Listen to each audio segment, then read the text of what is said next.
Ça, non, non, pas du tout. Ce n'est qu'un truc que j'ai ramassé quelque part.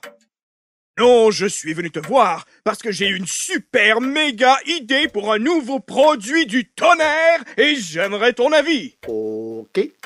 De quoi s'agit-il? Tadam! Que c'est que ça? On dirait la tête de torpeur. Yep! Une poupée à l'effigie de ton politicien favori avec connexion Wi-Fi directe sur le siège du gouvernement. Tu peux ainsi être informé instantanément du moindre soubresaut de tes élus. C'est pas génial, ça? Pas vraiment, non? Comment?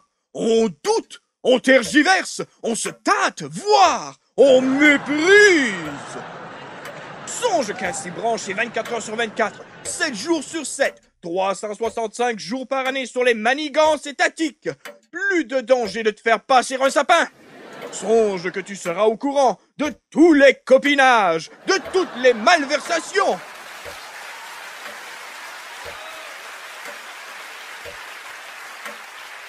Songe que... Arrête, tu me déprimes.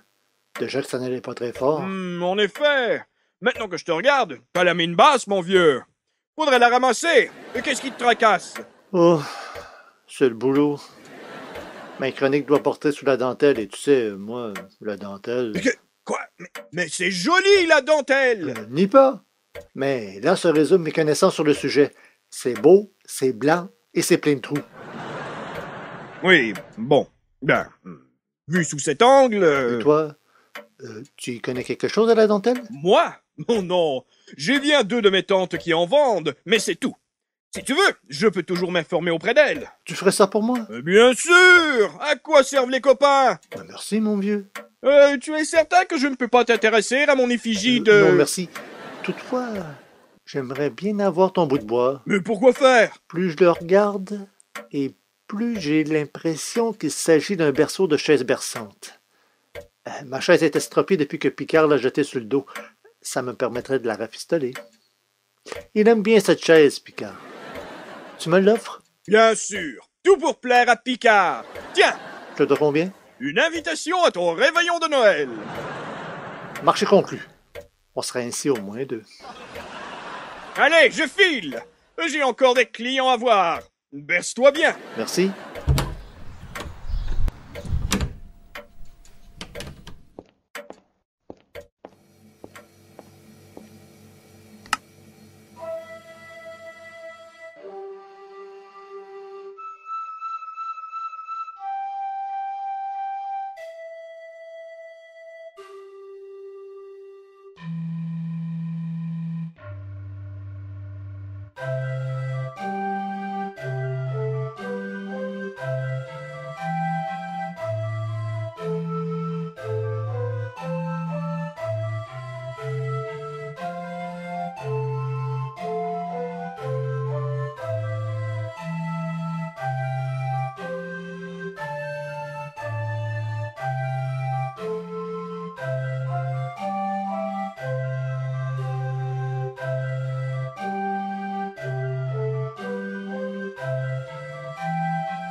C'était Bercé de Christian Martin, interprété par le Newport Orchestra.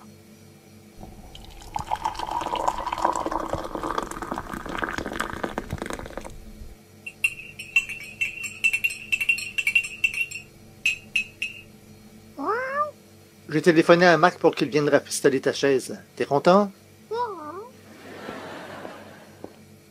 Et maintenant, au boulot. Mais avant, un détour par la porte, évidemment. Ah, Madame Coudon! Quel bon vent vous amène! Une œuvre des plus capitales, monsieur Courtemèche, des plus capitales. Comme toujours, Madame Coudon, comme toujours. Oui, je suppose. Eh bien, ne restez pas sur le seuil de la porte, Madame Coudon. Entrez, entrez. Merci, monsieur Courtemèche. Soyez-vous. Oh non, merci, monsieur Courtemèche, c'est bien gentil, mais je n'ai pas le temps. Je n'en suis qu'au début de ma tournée, vous comprenez? Parfaitement, Madame Coudon, parfaitement. Voici donc ce qui m'amène, monsieur Courtemèche. Le docteur Petit Pactole m'a prié d'organiser une levée de fonds pour une cause primordiale, l'étude des insolations chez les albinos nyctalopes. Je vois. Et comment progressent ces recherches? Ah, elle piétine, monsieur Courtemèche, elle piétine. Ah bon? Et pourquoi donc? Apparemment, il aurait du mal à trouver des sujets. Allez-y comprendre quelque chose. On m'a confié que les albinos nyctalopes vivaient en commune dans des sous-sols sombres quelque part en Roumanie. Le docteur Petit Pactole projette donc de s'y rendre et de fonder un centre de recherche directement sur place. N'est-ce pas une merveilleuse idée? C'est d'ailleurs la raison pour laquelle il a besoin de fonds. Pour payer son voyage, quoi. Oui, mais pas uniquement. Pensez à tous ces pauvres albinos nyctalopes brûlés par le soleil, monsieur Courtemèche, à tous ces hommes, à toutes ces Et femmes. n'oublions pas les enfants, Madame Coudon. Surtout pas les enfants, monsieur Courtemèche, surtout pas les enfants. Tous isolés, souffrant, dans leurs sous-sols obscurs et humides. Ah! Je vous inscris pour combien, monsieur Courtemèche? Pour des prunes, ça vous irait? Disons, une douzaine. Oh, monsieur Courtemèche, des prunes? Malheureusement, Madame Coudon, c'est tout ce qui me reste. Nous, les pauvres écrivains, on ne vit pas riches. Pratiquement que à l'heure du temps. Et avec toute la pollution qui nous entoure, vous imaginez combien on peut être souffreteux. Ah, c'est bien dommage, Madame Coudon, que vous n'organisiez pas une levée de fonds pour les pauvres auteurs de chez nous. Bien dommage. Pauvre, pauvre monsieur Courtemèche. Je ne vous ennuie pas plus longtemps. Vous ne voulez pas de mes prunes? Vous en êtes sûr? Oh non, jamais je n'oserais vous enlever les prunes de la bouche. Vous êtes bien bonne, Madame Coudon. Bien bonne. Oh, monsieur Courtemèche, c'est trop, beaucoup trop. Au revoir et prenez bien soin de vous. Vous de même, Madame Coudon. Vieille folle, les albinos nyctalopes. Mais ce n'est pas tout, ça. C'est vrai que je vais crever de faim si je ne parviens pas à rédiger cette ramorde de chronique. Zut! Avec toutes ces stupidités, j'ai complètement oublié de demander à Madame Coudon si elle s'y connaissait en dentelle. Et je parie que oui. Une occasion ratée, Ramord de Ramord. Évidemment.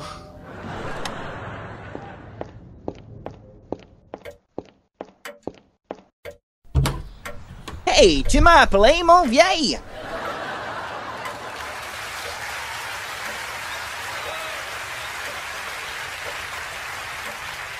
Mac! Je t'avais complètement oublié. Entre. Thanks! So, qu'est-ce que c'est que je pouvais te faire à toi? Tu vois la chaise berçante dans le coin? Sure, magané. Tu l'as dit. J'ai récemment mis la main sur ce berceau.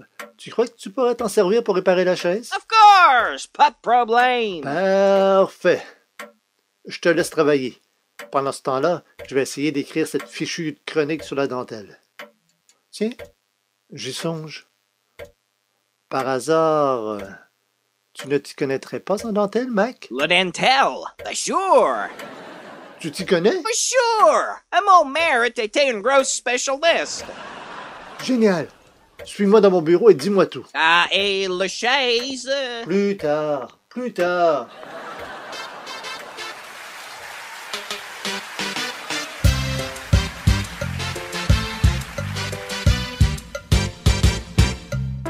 Les éditions de l'avenir vous ont présenté le PC Show avec Paul Courtemèche. Vos interprètes, Carole Bassani dans le rôle de Madame Coudon, Gabriel Jean dans les rôles de Mac, de Pépère et de l'annonceur, et Christian Martin dans les rôles de Paul Courtemèche et du témoin. Le texte et les personnages appartiennent à l'auteur et sont protégés par copyright. Cet enregistrement est diffusé sous licence Creative Commons, Attribution Non-Commercial Non-Derivatives et est une production 2011 des éditions de l'avenir. Pour tout connaître de nos productions, visitez l'aveniraudio.canalblog.com. Merci de votre attention, à bientôt.